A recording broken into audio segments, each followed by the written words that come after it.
So we've been talking about influences on employee behavior, and we've discussed different aspects and theories of motivation. But I'd like to close out this series of videos by focusing more on motivation and some of those theories that we have yet to address. And so when we think of motivation, we have to think about managers trying to get employees to act on their own accord.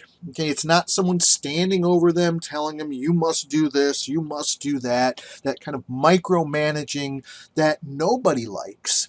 What we're talking about are ways that we can get employees to act independently in the ways that are beneficial and productive for the organization.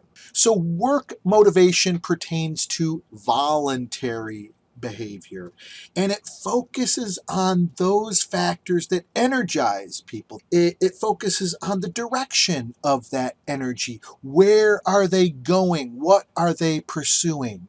And it focuses on persistence, that ability to continue to strive even in the face of disappointing feedback. Of course, one of the most basic ways of doing that is with goals. And there is a host of management science research that confirms that goals are a great way to motivate employees. However, not all goals are created equal. Okay, we've learned that.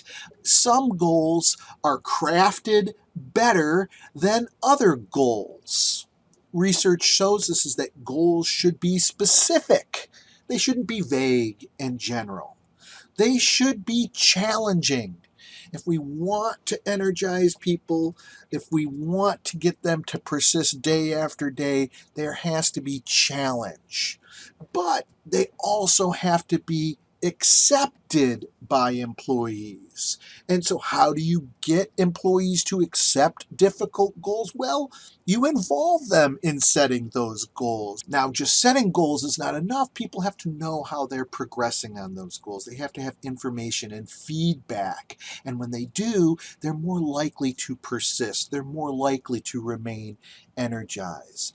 And goals have to be achievable. If they're too difficult and no one achieves the goals, then we're going to demoralize people rather than motivate them. So that aspect of difficulty is always a tricky determinant to make. And I like to talk about Goldilocks goals. Okay, not too hot, not too difficult, but not too cold, not too easy. They need to be hard enough that if you don't try and persist in trying, you're not going to reach it.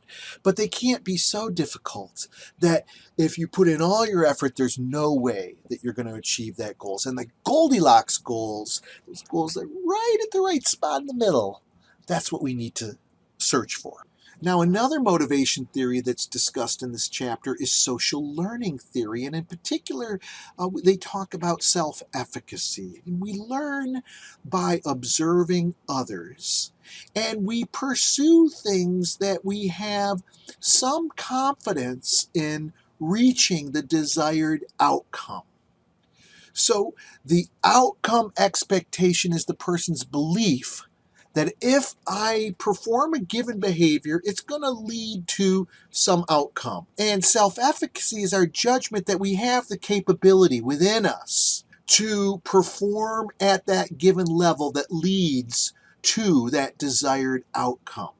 And we often learn these things by not just our own personal experiences, but by observing others with similar skills, and whether they actually achieve the goals that we're pursuing. So one of the major predictions of social learning theory is this self-efficacy, these expectations that we can be successful in achieving the outcomes because of our skills. This sense determines whether we'll even behave in a way needed to be performed on the job, and whether we will exert the effort that must be exerted to achieve our goals, and whether we will persist in that effort. So it's very important that we build that kind of self-efficacy, because much of the performance that's demanded in the workplace today is very challenging. And it's only achieved through much effort that is persisted over time. And there must be confidence behind that in order to engage in those kinds of behaviors. Now, reinforcement theory is a kind of motivation theory, but many people also think of it as a learning theory, is that we learn to behave through our direct experiences with our environment and the feedback that it provides us, or the reinforcement that it provides us. Positive reinforcement is that idea of we want to increase the frequency of behavior.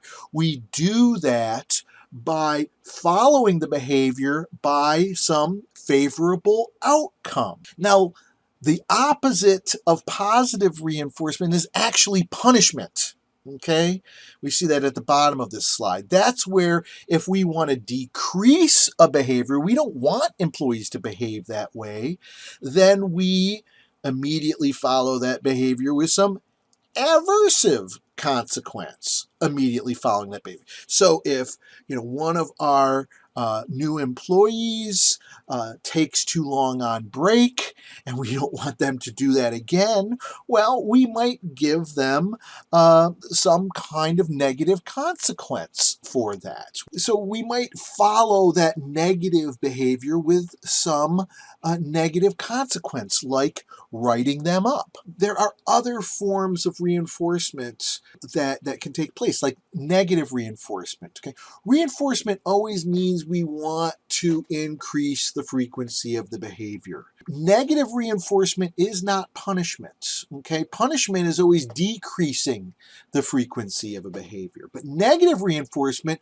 we want someone to continue a behavior, and so we do that taking away something aversive after a behavior is performed. One way that I see negative reinforcement taking place is through on-the-job training that's done well.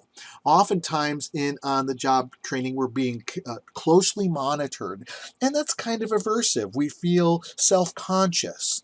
But in on-the-job training, as we observe people doing behavior the right way, then we lessen our observation.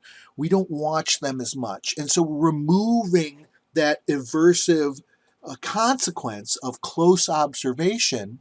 And by doing that, they know, oh, I'm doing it right because they trust me to do it right. That's negative reinforcement. Okay.